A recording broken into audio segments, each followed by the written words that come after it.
आखिर कौन है गायत्री माता? आइए जानते हैं इस वीडियो में। नमस्ते दोस्तों, स्वागत है आपका हमारे चैनल में। दोस्तों, सनातन धर्म में गायत्री मंत्र को सबसे पवित्र और सबसे महान मंत्र कहा गया है। गायत्री मंत्र वेद माता गायत्री को समर्पित है। ऐसा माना जाता है कि 24 अक्षरों वाले इस महामंत्र का रहस्य आज तक सिर्फ 24 महान ऋषियों को ही ज्ञात हो सका है। इस 24 अक्षर के महामंत्र की प्रथम दृष्टि ऋषि विश्वामित्र हैं, तो आखिरी ज्ञाता ऋषि याज्ञवल्क्य हैं। लेकिन आखिर जिन माता गायत्री को यह महामंत्र समर्पित हैं, आखिर वो हैं कौन? आइए जानते हैं। गायत्री को वेद माता कहा गया है, अर्थात समस्त 4 वेदों की उत्पत्ति उन्हीं से हुई है। वेदों को सभ्यता की पुस्तकें कहा गया है, अर्थात सभ्यता की शुरुआत वेदों से ही मानी जाती है। पौराणिक कथाओं के मुताबिक गायत्री को ब्रह्मा की आदि शक्ति भी कहा गया है। पौराणिक मान्यताओं के अनुसार ब्रह्मा जी ने जब सृष्टि का निर्माण शुरू करने के लिए यज्ञ किया तो उन्होंने गायत्री माता से विवाह किया। सावित्री माता को ब्रह्मा की पहली पत्नी कहा गया है, लेकिन कहा जाता है कि सावित्री ने ब्रह्मा जी के यज्ञ में पहुंचने में विलंब कर दिया था, इसीलिए ब्रह्मा जी ने सृष्टि निर्माण यज्ञ के लिए गायत्री को चुना। देवी गायत्री करते हैं सृष्टि का निर्माण। गायत्री को ब्रह्म की योनि अर्थात मूल कर वंदना की गई है।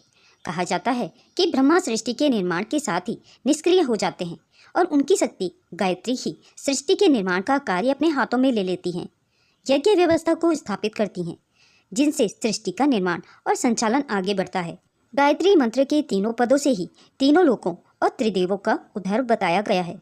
शैव मत के मुताबिक गायत्री को शिव की अर्धांगिनी भी कहा गया है। गायत्री को ही लक्ष्मी स्वरूपा भी माना जाता है। वैष्णव मत में गायत्री को लक्ष्मी स्वरूपा बताया गया है। माना जाता है कि गायत्री मंत्र के द्वारा ही सारी सृष्टि का निर्माण कार्य हुआ है। कई महान ग्रंथों की रचना का मूल आधार भी गायत्री मंत्र ही है। वाल्मीकि रामायण से बना है गायत्री मंत्र। वाल्मीकि रामायण के 24,000 मंत्रों को गायत्री मंत्र के शब्दों पर ही रचा गया है।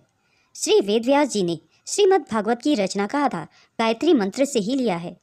श्रीदेवी भागवतम की रचना का आधार भी गायत्री ही है।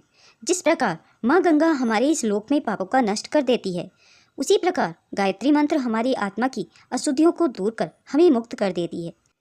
गायत्री मंत्र भगवान सूर्य के आदि स्वरूप सविता को समर्पित किया गया है। सविता सूर्य के उदय होने से पहले की स्थिति है, अर्थात सूर्य जो इस जगत को प्रकाशमान कर सृष्टि की गति को चलायमान रखते हैं, उसकी शक्ति भी उन्हें गायत्री से ही मिलती है।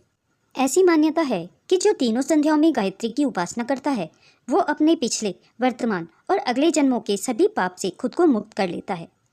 दोस्तों, अगर यह वीडियो आपको पसंद आई हो तो इसे लाइक और शेयर करना ना भूलें। अगर आप मेरे चैनल में नए हैं और इस तरह के रोचक प्रसंग सुनना पसंद करते हैं तो मेरे चैनल को सब्सक्राइब करें। वीडियो को अंत तक देखने के लिए आप सभी का बहुत बहुत धन्यवाद।